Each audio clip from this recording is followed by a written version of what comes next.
We know that the demand on testing has increased significantly. Victoria really does have the highest testing capacity in Australia at the moment, but human behaviour is a strange thing. The message hasn't changed. We've always said get tested with mild symptoms, but obviously there's a lot of concern around the increase in cases in recent days, and there's been a huge increase in demand on testing.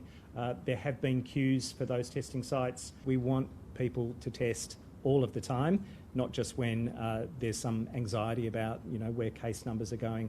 We have an opportunity to control numbers across Metro Melbourne if everyone all of the time considers that if they're symptomatic, they isolate at home, they don't see others, they present for testing, they get a negative result and they can go about their normal life, or they get confirmed as the case and we can follow up and control transmission.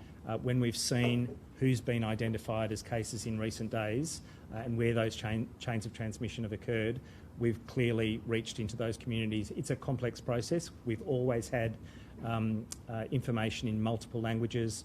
I've been very actively engaged in multicultural engagement, obviously with the Chinese community way back in February, March, but ongoing.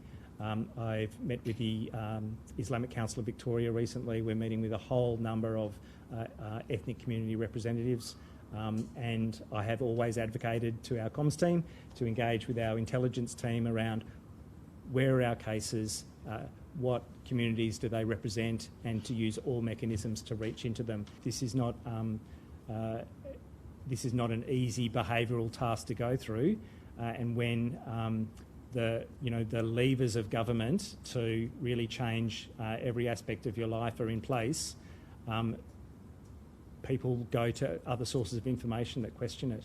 So we have to work with every single community member, and I think there are pockets and individuals and networks within every single community where there are suspicions about the key messages and where there is misinformation that's circulating quite freely. So we need to compete in that space and make sure that the evidence-based messages, the things that we know have worked and would continue to work, are out there in full. How useful has the COVID safe app been? Look, as